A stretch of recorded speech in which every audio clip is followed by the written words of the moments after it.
मोदी सोचकर बैठे हैं कि वो बड़े बड़े बिल पास करवाएंगे। 15 दिन के सत्र में करीब 13 अहम बिल लिस्टेड हैं। इसी में आज प्रधानमंत्री नरेंद्र मोदी ने एक ऐसी बात कह दी जिससे पूरी इंडी गठबंधन में उबाल आ गया।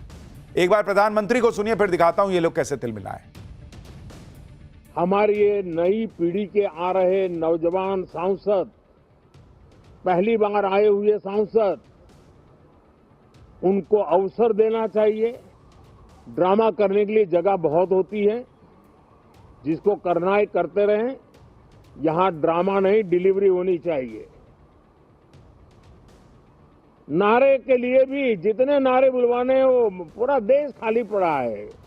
जहां पराजित होकर के आए वहां बोल चुके हो, जहां अभी पराजय के लिए जाने वाले हो वहां भी बोल दीजिए। लेकिन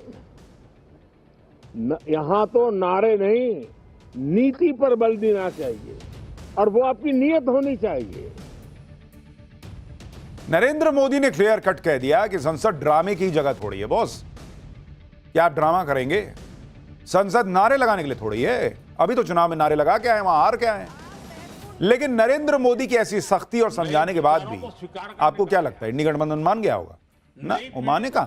आज लोकसभा की शुरुआत होते ही फिर हंगामा कर दिए। लोकसभा अध्यक्ष ओम बिड़ला विपक्ष से हंगामा न करने की अपील करते रह गए, लेकिन एसआईआर पर विपक्ष की नारेबाजी ही नहीं रुकी। देखिए कैसे हंगामा किए।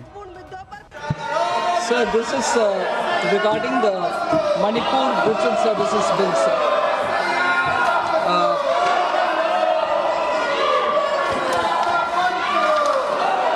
The central government. लोकसभा में विपक्ष के इसी हंगामे को पीएम मोदी ने ड्रामा कहते हुए आगाह किया। पीएम मोदी ने विपक्ष को सलाह भी दी थी, उसे तो विपक्ष ने माना नहीं। उल्टे विपक्ष को पीएम मोदी की यह मुफ्त की सलाह इतनी चुभ गई कि इंडी गठबंधन के नेता पीएम मोदी पर फायर हो गए। देखिए क्या क्या बोले। इतना अच्छा एक्टिंग मोदी जी के छोड़ के कौन करने सकता है? देश का सबसे बड़ा एक्टर का नाम है नरेंद्र मोदी, ये तो सभी जानते हैं भाई।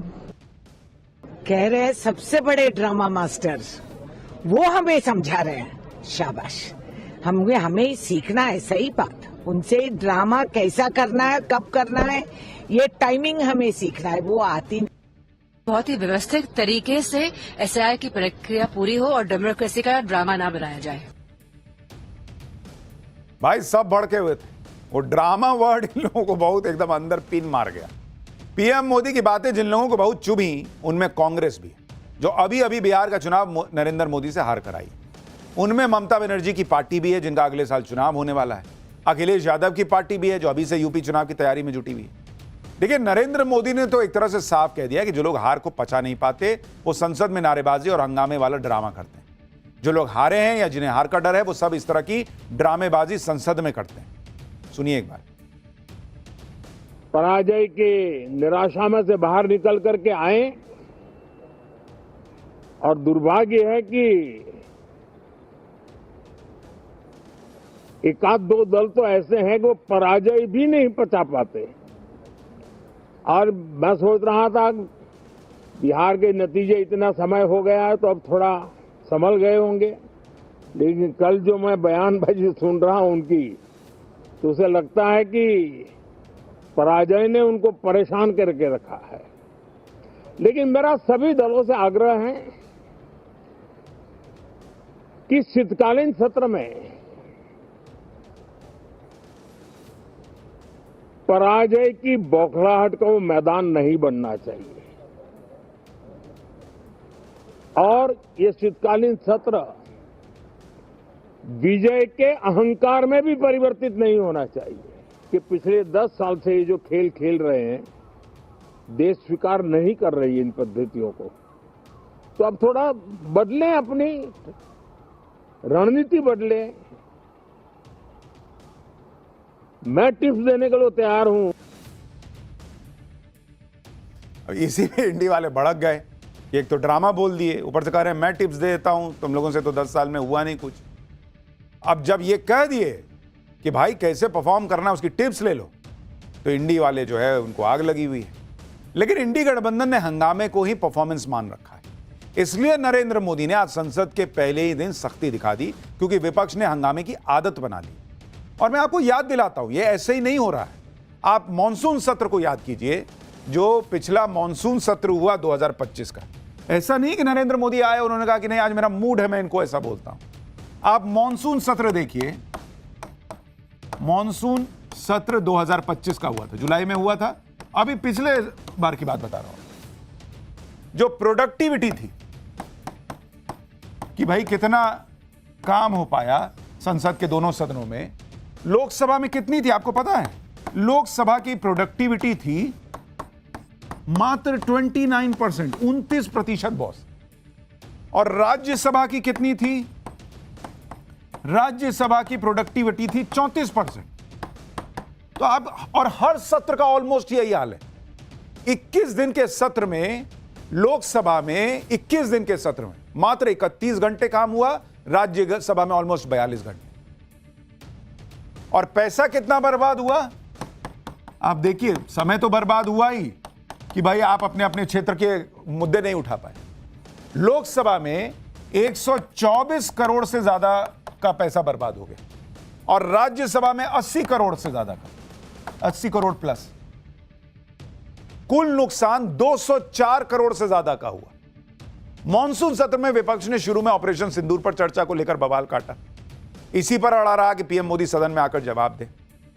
जब यह सब हो गया तो विपक्ष एसआईआर के मुद्दे पर चर्चा की जिद पकड़कर बैठ गया, संसद नहीं चलने दी। मॉनसून सत्र तो 1 महीने का था, इस बार का सत्र तो 15 ही दिन का है और विपक्ष ने पहले ही दिन संकेत दे दिए हैं कि इन 15 दिन में क्या होने वाला है। विपक्ष के नेता इसी बात पर अड़े हैं कि एसआईआर पर चर्चा होगी तभी सदन चलेगा। सुनिए समाजवादी पार्टी के सांसद रामगोपाल यादव ने क्या कहा और कांग्रेस सांसद प्रियंका वाड्रा ने क्या कहा। सर एसआईआर पर चर्चा नहीं होगी तो हाउस नहीं चल पाएगा? नहीं चलेगा। सरकार किसी चीज पे चर्चा नहीं करना चाहती तो कैसे चलेगा सदन? उनको कुछ तो मानना चाहिए ना। एसआईआर पे नहीं तो इलेक्शन रिफॉर्म पे, किसी रिलेटेड इशू पे भी तो कर सकते हैं डिस्कशन। तो जब तक वो डिस्कस नहीं करेंगे तो कैसे चल सकता है सदन? प्रधानमंत्री जी तो ये भी कह रहे थे कि मौसम का मजा लो। किस मौसम का मजा ले रहे हैं दिल्ली वाले? तो बाहर थोड़ा झांके ना क्या हो रहा है देश में।